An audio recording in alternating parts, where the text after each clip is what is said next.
Boa tarde, queridos irmãos, boa tarde, queridas irmãs, tudo bem com vocês? Meu nome é João Gabriel, você está aqui no meu canal, o canal do João Vinhas.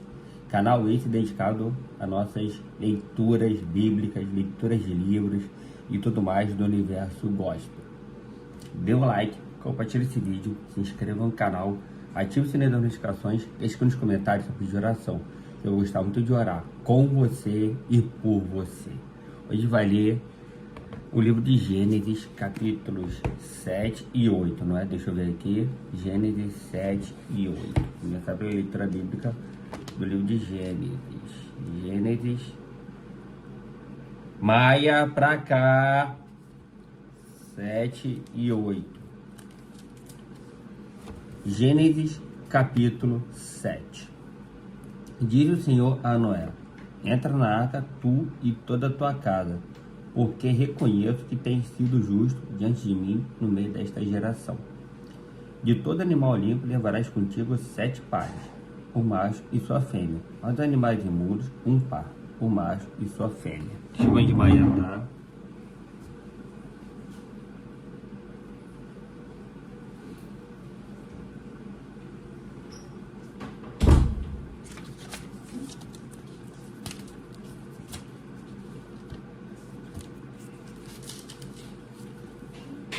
Desculpa a interrupção. Tu de todo animal limpo levarás contigo 7 pares, o macho e sua fêmea, mas os animais imundos, um par, o macho e sua fêmea. Também das aves dos céus, 7 pares, o macho e fêmea, para conservar a semente sobre a face da terra. Porque daqui a 7 dias farei chover sobre a terra durante 40 dias e 40 noites, e da superfície da terra exterminarei todos os seres que fiz. De tudo fez Noé, segundo o Senhor lhe ordenara. Tinha Noé 600 anos de idade, quando as águas do dilúvio inundaram a terra. Por conta das águas do dilúvio, entrou Noé na arca, ele com seus filhos, sua mulher e as mulheres de seus filhos. Dos animais limpos e dos animais imundos, e das aves e de todo réptil sobre a terra, entraram para Noé, na arca de 2 em 2, macho e fêmea, como Deus lhe ordenara.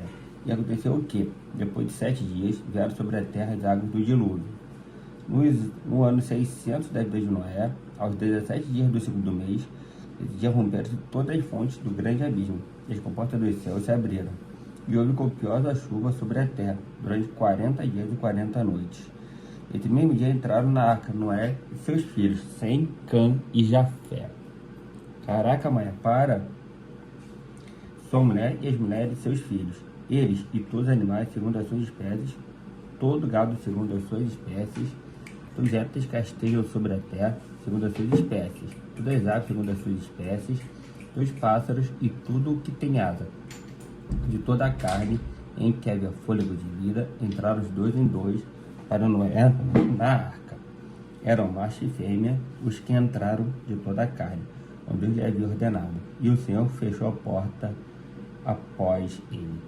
Durou o dilúvio 40 dias sobre a terra. Cresceram as águas e levantaram a arca de sobre a terra. Predominaram as águas e cresceram sobremodo na terra. A arca, porém, vogava sobre as águas. Prevaleceram as águas excessivamente sobre a terra e cobriram todos os altos montes que havia debaixo do céu. 15 côvados acima deles prevaleceram as águas, e os montes foram cobertos.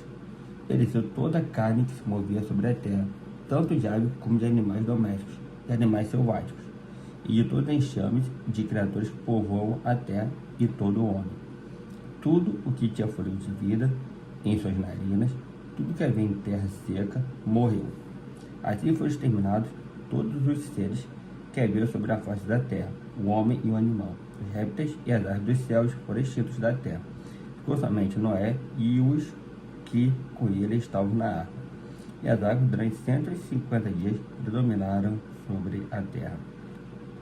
Dê o like, compartilhe esse vídeo, se inscreva no canal, ative o sininho das notificações e escreva nos comentários pedir oração, que eu estou muito de orar com você e por você. Gênesis capítulo 8.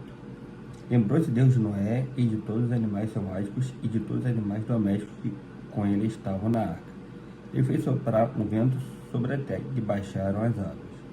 Fecharam-se as fontes do abismo e também as comportas dos céus, e a copiosa chuva dos céus se deteve. As águas iam se escoando continuamente sobre a terra e minguaram ao cabo de 150 dias. No dia 17 do sétimo mês, a arca repousou sobre as montanhas de Ararat, e as águas foram minguando até ao 10º mês, em cujo primeiro dia apareceram os cimos dos montes. Ao cabo de 40 dias, abriu Noé a janela que fizera na arca, e soltou um corvo, o qual, tendo saído, ia e voltava, até que se secaram as águas de sobre a terra. Depois soltou uma pomba, para ver se as águas teriam já minguado da superfície da terra. Mas a pomba, não achando onde pousar o pé, tornou a ele, para a arca, porque as águas cobriam ainda a terra. Noé, estendendo a mão, tomou-a e a recolheu consigo na arca. Durante outros 7 dias, de novo soltou a pomba fora da arca. À tarde ela voltou a ele, trazendo no bico uma folha nova de oliveira. Assim entendeu Noé que as águas tinham minguado de sobre a terra. Estou esperando mais 7 dias e soltou a pomba. Ela, porém, já não tornou a ele. Sucedeu que, no primeiro dia do primeiro mês do ano 601, as águas se secaram de sobre a terra. Então Noé removeu a cobertura da arca e olhou, e eis que o solo estava enxuto. E, aos 27 dias do segundo mês, a terra estava seca. Então disse Deus a Noé: sai da arca, e contigo tua mulher e teus filhos e as mulheres de teus filhos. Animais estão contigo, de toda a carne, tanto aves como gado, e todo réptil que esteja sobre a terra. Faz sair a todos para que povoem a terra, sejam fecundos e nela se multipliquem. Saiu, pois, Noé com seus filhos, sua mulher e as mulheres de seus filhos. E também saíram da arca todos os animais, todos os répteis, todas as aves e tudo o que se move sobre a terra, segundo as suas famílias.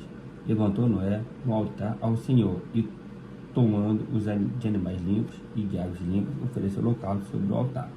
E o Senhor inspirou o suave cheiro e disse consigo mesmo: não tornarei a amaldiçoar a terra por causa do homem, porque é mau o desígnio íntimo do homem desde a sua mocidade, nem tornarei a ferir todo o vivente como fiz. Enquanto durar a terra, não deixará de haver sementeira e ceifa, frio e calor, verão e inverno, dia e noite. Agora a gente vai ler a leitura bíblica diária da revista Atos da Igreja Primitiva, revista da EBD da PIBA. Leitura bíblica diária, segunda, Atos 17, 24 e 25. Não, Atos 17, Atos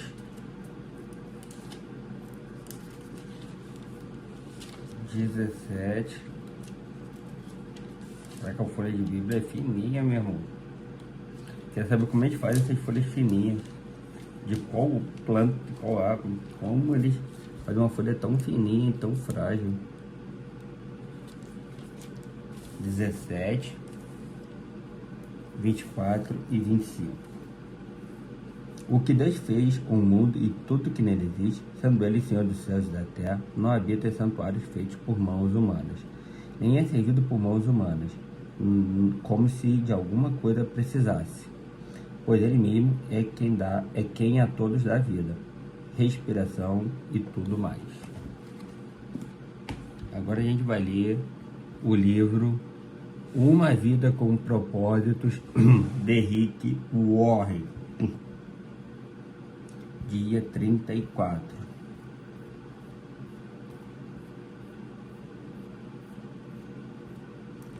Dia 34. Pensando como servo.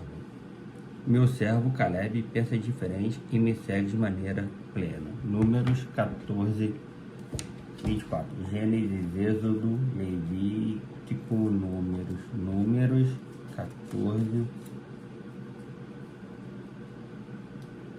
Números 14, 24. Porém, meu servo Caleb, visto que nele houve outro espírito, e perseverou em seguir-me, eu o farei entrar a terra que espiou, e a sua descendência a possuirá. Tentem pensar como Cristo Jesus pensava. Filipenses 2:5. Filipenses 2:5. Tenha em vós o mesmo sentimento que houve também em Cristo Jesus. Servir começa na mente. Ser servo requer uma mudança na maneira de pensar, uma mudança de atitude. Deus está sempre mais interessado no porquê daquilo que você faz do que aquilo que você faz. Peraí. Ser servo requer uma mudança na maneira de pensar, uma mudança de atitude. Deus está sempre mais interessado no porquê daquilo que você faz do que naquilo que você faz. Atitude quanto mais que realizações. O rei Amazias perdeu o favor de Deus porque fez o que era justo aos olhos do Senhor, mas não de todo o coração. O servo verdadeiro serve a Deus com uma mentalidade que consiste em 5 atitudes. O servo pensa mais nos outros que em si mesmo. O servo centra-se nas outras pessoas, não em si mesmo. Esta é a verdadeira humildade. Não pensar menos de si, mas pensar menos em si. O servo é abnegado. Paulo aconselha: esqueça-se de vocês o suficiente para estender a mão e ajudar. É isso que significa perder a vida, esquecer-se de si mesmo para servir a outros. Quando deixamos de nos concentrar em nossas necessidades, somos conscientizados das necessidades ao nosso redor. Jesus esvaziou-se de si mesmo, tomando a forma de servo. Quando foi uma vez que você se esvaziou de você mesmo em benefício de alguém? Você não pode ser servo se estiver cheio de você mesmo. Somente quando nos esquecemos de nós é que fazemos coisas que merecem ser lembradas. Infelizmente, grande parte do serviço que prestamos é em causa própria. Servimos para que os outros gostem de nós, para sermos admirados ou para alcançar nossos objetivos. Isso é manipulação, não ministério. Ficamos o tempo todo pensando, de fato, em nós mesmos e em como somos maravilhosos e nobres. Alguns cristãos tentam usar o serviço como instrumento de barganha com Deus. Vou fazer isso por você, Deus, se você fizer aquilo por mim. O verdadeiro servo não tenta usar Deus para realizar seus propósitos, mas desde que Deus o use para os propósitos dele. Ser abnegado, assim como ser fiel, é uma qualidade extremamente rara. De todas as pessoas que Paulo conheceu, Timóteo foi o único exemplo que ele pôde apontar. Pensar como servo é difícil, pois entra em choque com o principal problema de nossa vida. Somos egoístas por natureza, pensamos demais em nós mesmos. Por esse motivo, a humildade é uma luta diária, uma lição que temos de reaprender repetidamente. As oportunidades para servir aparecem à nossa frente dezenas de vezes todos os dias, dando-nos a chance de decidir entre satisfazer nossas necessidades e atender às necessidades dos outros. A abnegação é a essência do serviço. O verdadeiro servo não tenta usar Deus para realizar os seus propósitos, mas desde que Deus o use para os propósitos dele. Podemos avaliar nosso coração de servo pela maneira de reagirmos quando somos tratados como servos por outras pessoas. Como você reage quando alguém não o leva em consideração ou lhe dá ordens o tempo todo ou o trata de modo inferior? A Bíblia diz: se alguém se aproveitar de você para levar vantagem injustamente, aproveite a ocasião para praticar a vida de servo. O servo pensa como administrador, não como proprietário. O servo está consciente de que todas as coisas pertencem a Deus. Na Bíblia, o administrador era o servo encarregado de gerenciar uma propriedade. José foi esse tipo de servo quando prisioneiro no Egito. Potifar entregou-lhe a mordomia da sua casa. Depois, o carcereiro lhe confiou a prisão. Por fim, o faraó pôs a seus cuidados toda a nação. Os serviços de administração caminham juntos. Deus espera que sejamos dignos de confiança nas duas coisas. A Bíblia diz: o que se exige de quem tem essa responsabilidade é que seja fiel ao seu Senhor. Como você está lidando com os recursos que Deus lhe confiou? Uma pergunta retórica para pensar. Para tornar-se um verdadeiro servo, você terá de resolver a questão do dinheiro em sua vida. Jesus disse: nenhum servo pode servir a dois senhores. Não pode servir a Deus e ao dinheiro. Ele não disse: vocês não devem mais, vocês não podem. É impossível.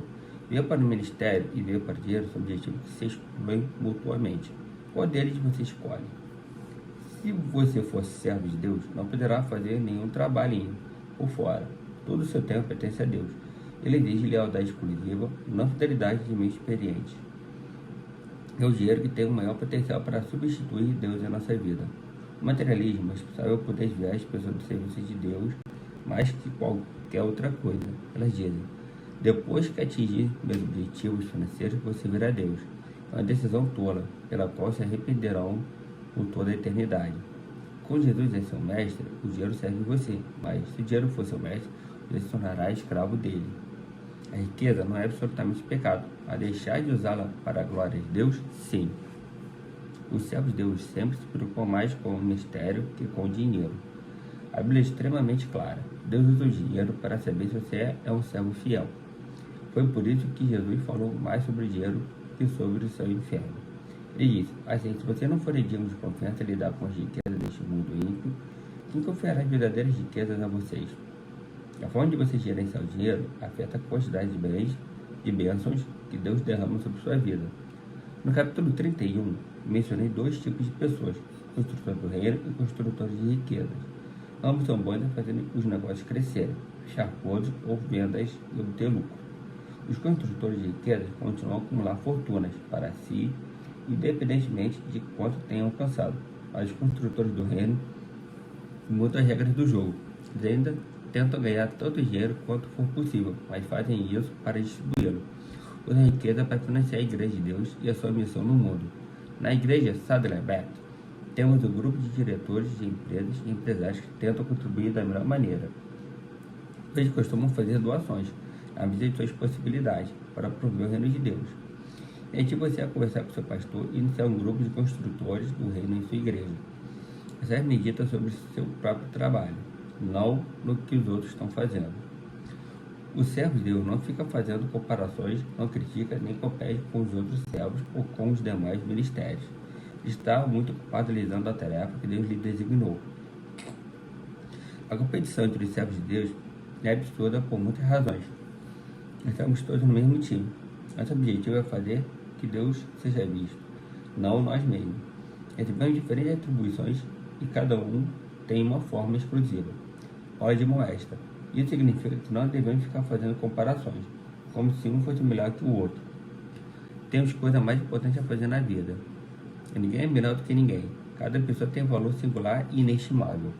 Não há lugar para ciúmes mesquinhos entre servos. Quando você está ocupado servindo, não há tempo para ser crítico. Todo tempo dispensado em criticar os outros poderia ter sido usado no ministério. Quando clamou a Jesus que Maria não a estava ajudando dentro de casa, Marta perdeu o coração de serva. O Deus do servo não reclama das injustiças, não sente pé em si mesmo, nem fica aborrecido com os que não servem. Apenas confia em Deus e continua servindo.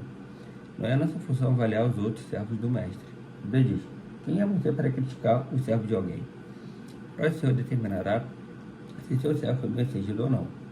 E também não é nossa função nos defendermos das críticas. Desde que seu mestre tome conta disso. Se, por exemplo, de Moisés, que se mostrou verdadeiramente humilde quando enfrentou oposição. Ou faça como Neemias, cuja resposta às críticas era simplesmente esta: meu trabalho é muito importante para que eu o interrompa agora, a fim de conversar com vocês. Se você serve como Jesus, com certeza será criticado. O mundo, e até meio grande parte da igreja, não compreendem o que Deus valoriza. Um dos mais belos atos de amor demonstrados a Jesus foi criticado pelos discípulos. Maria derramou sobre Jesus a coisa mais valiosa que possuía, um perfume caro. Este gesto de generosidade foi rotulado como desperdício pelos discípulos. Jesus, porém, classificou como maravilhoso, e isso é tudo o que importa. O serviço para aqueles jamais será um desperdício, não importa o que os outros digam. O servo edifica sua identidade em Cristo. Por lembrar que é amado e aceito pela graça, o servo não precisa provar seu valor. Ele aceita de bom grado trabalhos de pessoas inseguras que considerariam abaixo delas. Ao levar os pés discípulos, Jesus dá um dos exemplos mais profundos de serviço que parte de uma autoestima equilibrada. Após pés equivalente a 100 engraxados, são desprovidas de status, mas eu sabia quem era. Por isso, a tarefa não ameaçou sua autoestima. Ele diz, eu não sabia que o Pai havia colocado todas as coisas debaixo do seu poder e que viera de Deus. Assim, levantou-se da mesa, tirou sua capa e colocou uma toalha em volta da cintura. Se você pretende ser servo, deposite sua identidade em Cristo. Somente pessoas seguras podem servir. Pessoas inseguras estão sempre preocupadas com a aparência. Temem a exposição de suas fraquezas e escondem-se sob camadas de orgulho e pretensão. Quanto mais inseguro você for, mais desejará que as pessoas lhe sigam e mais necessitará da aprovação delas. Henry Nouwen declarou, para sermos úteis aos outros, temos de morrer para eles. Ou seja, temos de deixar de medir nossa importância e valor pelos parâmetros dos outros. Dessa forma, ficamos livres para manifestar misericórdia. Quando você fundamenta seu valor e sua identidade no relacionamento com Cristo, fica livre da expectativa dos outros, e isso permite que você realmente os sirva melhor. O servo não precisa cobrir a parede com placas e troféus para confirmar seu valor. Ele não insiste em ser tratado por título nem se envolve em mantos de superioridade. O servo considera irrelevante o símbolo de status e não mede o próprio valor pelo que realiza. Paulo lembra: você pode gloriar-se de você mesmo, mas a única aprovação que conta é a do Senhor. Se alguém teve grande chance na vida de se gabar de suas relações pessoais, esse alguém foi Tiago, meu irmão de Jesus. Ele detinha as credenciais de quem convivera com Jesus na condição de irmão. Ainda assim, na introdução de sua carta, ele se refere a si mesmo como servo de Deus e do seu Jesus Cristo. Quanto mais próximo você estiver de Jesus, menos precisará se autopromover. Você considera o ministério uma oportunidade, não uma obrigação. Ele gosta de ajudar pessoas, de suprir necessidades e de exercer o ministério. Ele serve ao Senhor com alegria. E por quê? Porque ama o Senhor, reconhece sua graça, sabe que servir é a mais alta função da vida, tem ciência de que receberá uma recompensa. O Pai honrará e recompensará quem me servir. Paulo acrescenta: não se esquecerá do trabalho duro que vocês realizaram por ele, nem do amor que lhe demonstraram ao cooperar com os outros cristãos. Imagino que aconteceria se apenas 10% dos cristãos e todo mundo levasse a sério o papel de servo.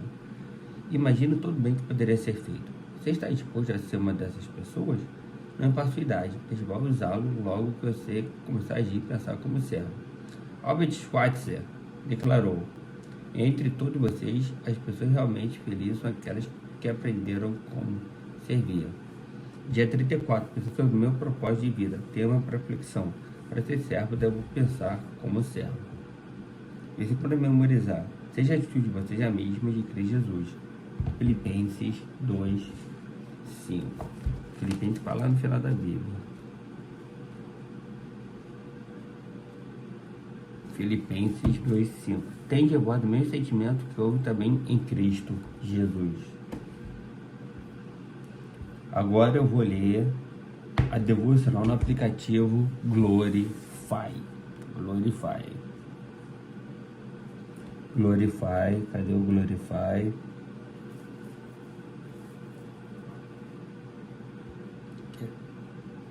Citação diária. Today quotes from Agostinho de Hipona. A fé é acreditar no que você não vê. A recompensa desta fé é ver aquilo em que você acredita. Salvar aqui, salvar a imagem. Beleza.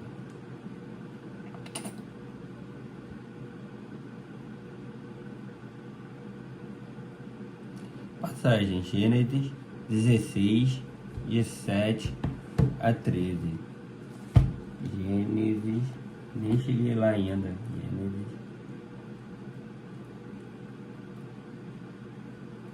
16, de 7 a 13.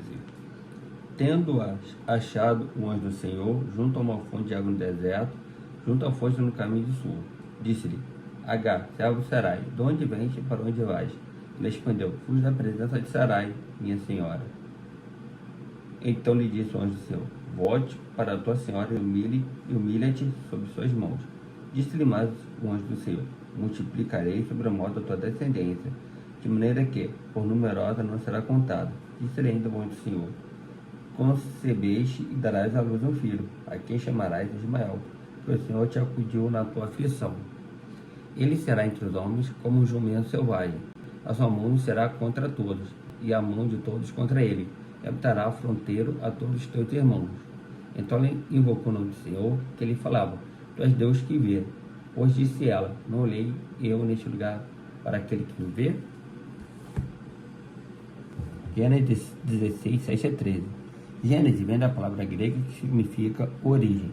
E embora o autor e data do livro não sejam conclusivamente acordados, Gênesis tem sido tradicionalmente atribuído a Moisés, um texto antigo e sagrado sobre começo de gerações.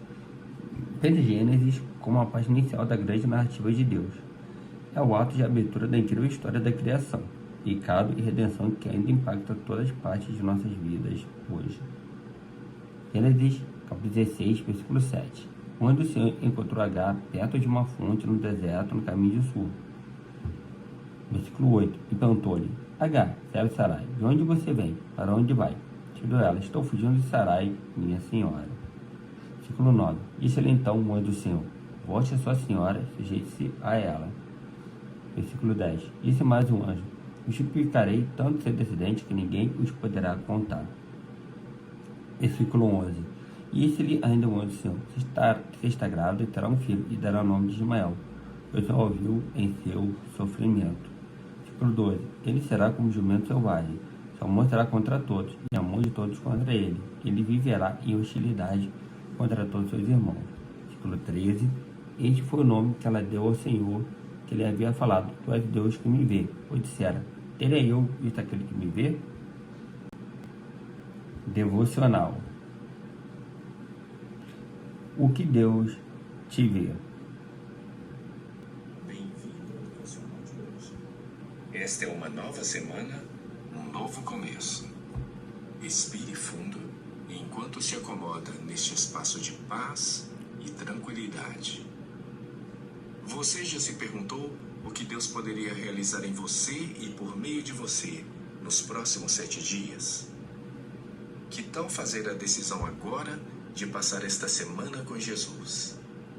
Convide-o em oração para estar em seus pensamentos, emoções, esperanças e planos. Simplesmente diga: Jesus, eu te recebo aqui. Eu dedico esta semana ao Senhor. Vamos refletir por um momento. Você já se sentiu desvalorizado, ignorado ou deixado de lado? Se sim, você não está sozinho. Está longe de estar sozinho. Nos atentando à passagem bíblica de hoje, podemos notar que Agar certamente se identificaria com esses sentimentos dolorosos. Sobrecarregada pela confusão e desespero, ela enfrentava uma crise de identidade. Tirada de sua terra natal e escravizada, Agar havia seguido fielmente Abraão e sua esposa pelo deserto por anos. Quando Sara não conseguiu ter um filho, Abraão tomou Agar e a engravidou de seu primogênito. No entanto, em vez de ser celebrada por carregar o filho de Abraão, Agar foi rejeitada por isso. A notícia do nascimento trouxe tensão para a família, lembrando Sara de seu vazio. Sussurros se transformaram em desprezo e o ciúme de Sara eventualmente explodiu em fúria. Ela tratou Agar com dureza e Agar não suportou. A jovem escrava fugiu, grávida e vulnerável, por um deserto impiedoso. Você consegue imaginar o desespero, a vergonha e a confusão que Agar deve ter sentido enquanto se sentava sozinha e desesperada no calor daquele deserto? Consegue imaginar seus medos e inseguranças? Agar havia vivenciado uma vida de quebrantamento, injustiça, separação e perturbação. Uma cascata de eventos fora de seu controle. Quem era ela e qual era seu propósito? Por que tudo isso estava acontecendo com ela? A identidade de Agar estava despedaçada. Ela estava perdida. A sua história pode parecer diferente hoje, mas talvez você se identifique com esses sentimentos. Desvalorização, ser deixado de lado. Talvez você esteja em um ponto em que está se perguntando se alguém entende o que você está passando. Você se sente como um navio sem leme, à deriva no mar. Ninguém entende, ninguém te vê. Bem, é aqui que a maré muda. É aqui que Deus entra na história. Um belo e oportuno sussurro do céu deu vida ao desespero de Agar. Aumentarei tanto seus descendentes que eles serão numerosos demais para contar, declarou o anjo. No instante, Deus declarou esperança, um futuro e um legado sobre a vida de Agar. O Senhor a encontrou em sua dor, validou sua experiência e a lembrou que ele tinha um plano para sua vida. Foi tudo que Agar precisava ouvir. Tu és o Deus que me vê, ela respondeu. Uma vez uma escrava invisível, ela se ergueu. De repente, ela sabia quem ela era aos olhos de Deus. O deserto não era mais sua prisão, mas o berço do destino de seu filho. A identidade de Agar renasceu. Esta história é emocionante. Quando percebemos que Deus nos vê e como Ele realmente nos vê, tudo muda. Nossa identidade e personalidade se ancoram nele. E assim como Deus viu Agar, Ele te vê hoje. Não importa o que você esteja passando. Um sussurro do céu é tudo o que você precisa para se lembrar de sua verdadeira identidade. Você é visto, você é conhecido, você é um amado filho de Deus.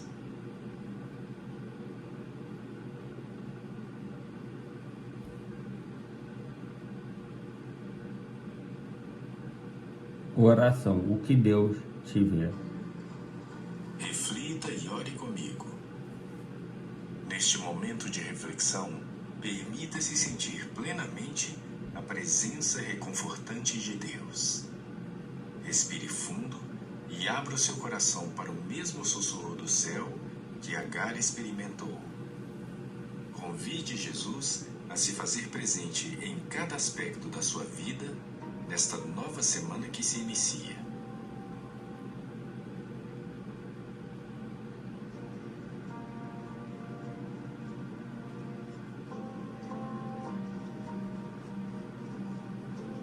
Agradeça a Deus por vê-lo exatamente como você é, por conhecer suas lutas, desafios e por nunca deixar você de lado.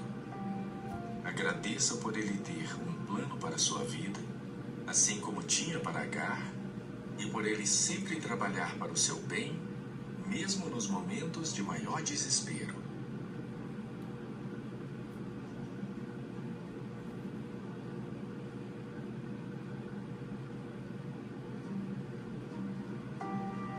Peça a Deus para revelar a você a verdadeira identidade em Cristo. Solicite ao Espírito Santo para renovar sua mente e coração, mostrando-lhe como você é precioso e valorizado aos olhos do Pai. Peça forças para se levantar das situações que o fazem se sentir desvalorizado ou ignorado, lembrando-se de que em Deus você tem um propósito e um destino.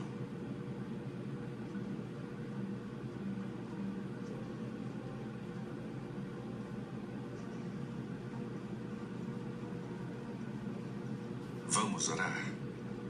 Amado Deus e Pai Celestial, apesar das minhas distrações, estou aqui, presente para ouvir. Neste momento de quietude, rogo que o Senhor fale comigo e me conforte e conceda sua paz. Em nome de Jesus. Amém.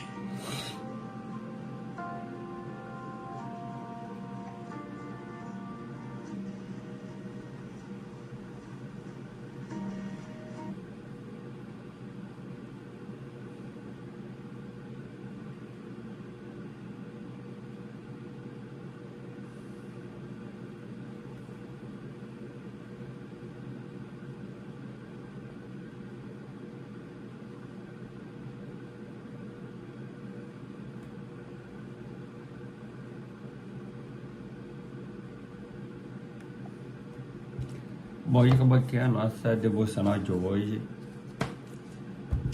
Dê o like, curte esse vídeo, se inscreva no canal, ative o sininho das notificações e escreva nos comentários sobre de oração, que eu gosto muito de orar com você. Valeu, até a próxima. Tchau, tchau. Tchau, tchau. Valeu.